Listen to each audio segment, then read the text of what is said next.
Dito pwede kayo mag-try guys. Kaso may bayad siya sa entrance. Yan, pwede na kayo mag-try ng mga wine nila.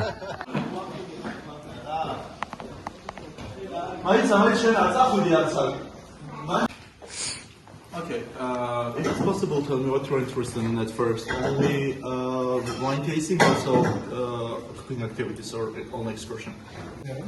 Wine tasting. Mamalasing ako. Titikman ko lang. Red horse ka. Red horse na lang sana. Bulag lang tayo. Enjoy. Start mo yung mayo. Here it is. Thank you very much. Cheers. Happy New Year.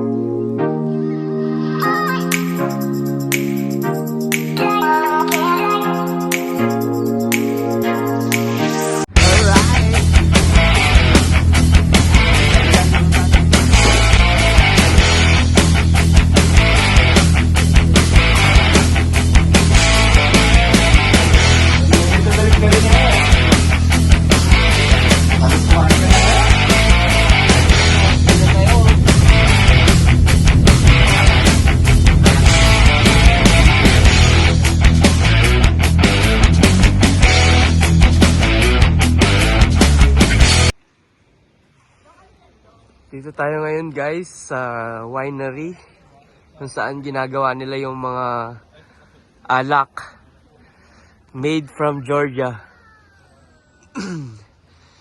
Dito pwede kayo mag-try guys. Kaso may bayad siya sa entrance. Magbabayad kayo sa entrance ng 15 lari I think. Pero may testing ano na yan. Pwede na kayo mag-try ng mga wine nila. Okay, if it's possible, tell me what you're interested in at first. Only wine tasting, also cooking activities, or only excursion? Only excursion? Without wine tastings? You want to Kain. wine tasting. Which starts from 14 lari per person. It's a Georgian wine made with the classical European style, which includes 2 glasses of wine per person. In this option, you'll be able to try medium sweet wine also with the dry, and duration of the maximum 30 minutes. We also have the clearly wine package, which includes the traditional 2 glasses of wine made with the traditional method in clay pot, which is only dry, and duration of the 30 minutes as well. And also there's a third package, which is the Harmony of Wine, which includes all 3 technology: 1 glass of quavery, 1 glass of medium sweet, and 1 glass of classic dry wine, which costs 25 lari, and duration of the 45 minutes max. How old is the kids? 7. My name is Georg, and I'll be your guide today. And today I'll try to take a journey through the history of winemaking tradition. Our tour will be about 40 minutes, and at the end of the tour I'll treat you with the delicious wine and snacks. We will start tour from next to building Pearls, and before we start our first step, you can enjoy with this beautiful place. Please follow. Ang daming bote ng alak. Yun po kasi siya ng libangan doon.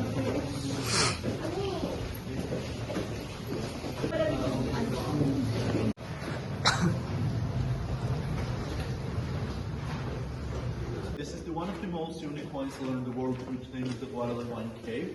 And the construction of this tunnel started in 1959 and finished in 1965. But it's officially opened in 1962 for the World Wine Congress, when the winemakers from all around the world arrived here with one main purpose: to share all the knowledge and experience what they had in the wine industry. And at the beginning, when the Soviet government decided to build the biggest wine cellar in the whole Soviet Union, they were looking the place for that, where they should build this huge wine cellar. And they came here and they measured the temperature at the beginning of the mountain. And when they noticed the temperature ranged from 11 to 15 degrees here, they decided to build the wine cellar here, because this temperature is the perfect for keep and age the wine. And they hired the constructing company, Metro Builder Company, the same Metro Machine, which is the same company that constructed Tbilisi and Moscow Metro Station. And they digged here total 15 tunnel, and this is the first major tunnel where we are, which continues straight 800 meters this way. And we keep the lights for you in the tunnel to imagine how this tunnel goes deep into the mountain. And the first major tunnel is connected to the second major tunnel with this small connecting tunnels, which we have total 13.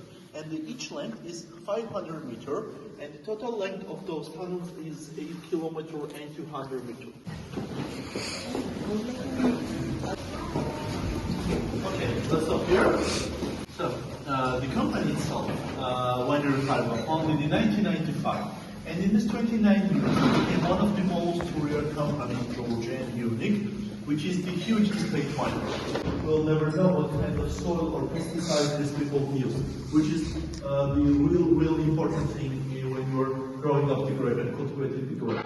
Because some people there are still using the boosters, which finally will determine goods. And with this result, we're the first Alin masarap dyan, Kaed? more than 50 different products from 30 indigenous grape varieties, which we have 1 million liter wine in the stainless steel barrels, and the oldest, as I mentioned, is from 2004, 20 years old bottle. So, now we can continue our tour to the Ethnographical Museum. We'll be able to find out the history of the winemaking tradition, how it produced, and when we finish the wine tasting, we can have a tour for the wine tastings.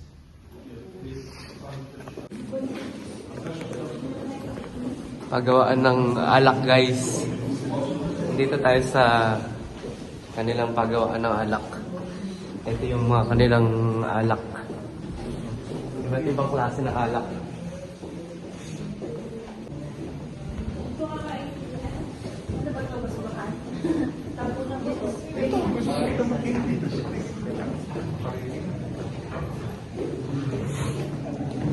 Si Kaed ang unang taga-tikim.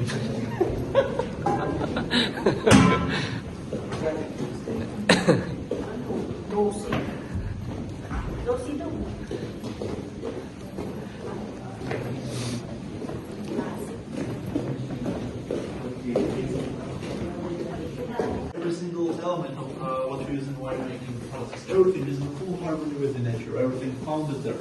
At first, the grape were crushed in this huge wooden press. We call it satznachel. And a long time ago, we were used to crush the grape here with our beard, like this. And with that, wine fills our mood and energy, and with our greater mood, wine would much better and taste. And all the grape juice, after the stamping, with the grape skins and seeds, from this wooden press, flows directly to the pitcher, which is itself a huge vessel of clay. And this pitcher we call kvebe, which we plant it into the ground because of the stable temperature. The huge clay jars, which we can see behind you. Order. Okay. Please, let's stand around the clay pot and discuss everything there.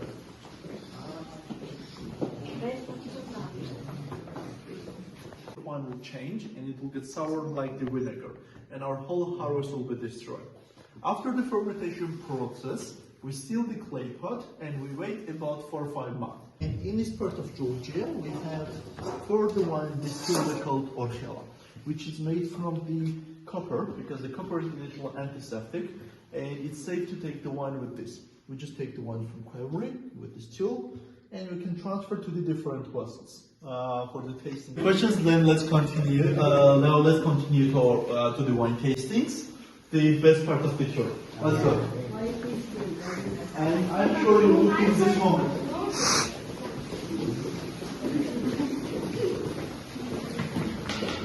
Ikaw nga, Kaed, sample mo nga. Pumpkin, ano? Yung alam mo yung kalabasa? Kalabasa na ganito ang pumpkin. Ginawa nilang pangsalo. Malalim. Ay, hindi pa. Babaw.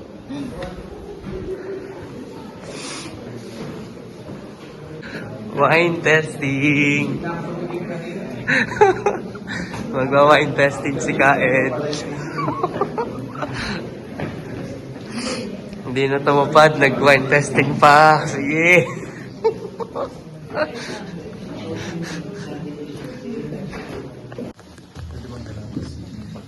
Pwede yan, hindi naman halata yan. Hindi naman halata yan. Pag Pinoy yung naglilinis, pag nag-i-English na sa loob, lasing. Lasing na. Nag-i-English na sa loob. Nag-i-English na eh, lasing na.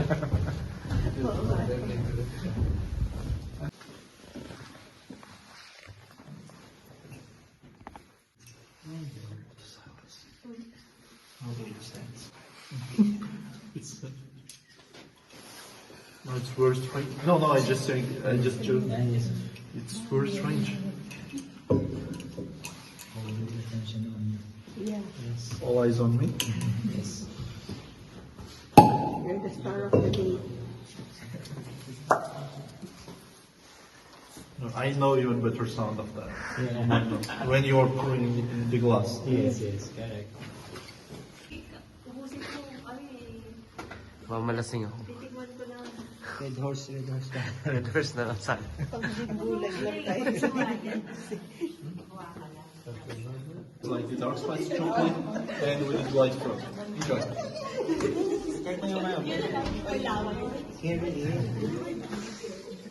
Why it's like that? Yeah, why you get color? Because of the grape. Basically, because it's the collection bottle, so it's a limited amount. So that's why the pricing present. Thank you very much. Cheers. Cheers. Happy New Year! The rest is the same. If you want to go outside, or you can take some time before all the tasting, take some pictures. Our way out is the same. Thank you very much. Goodbye. Nice to meet you as well. Goodbye.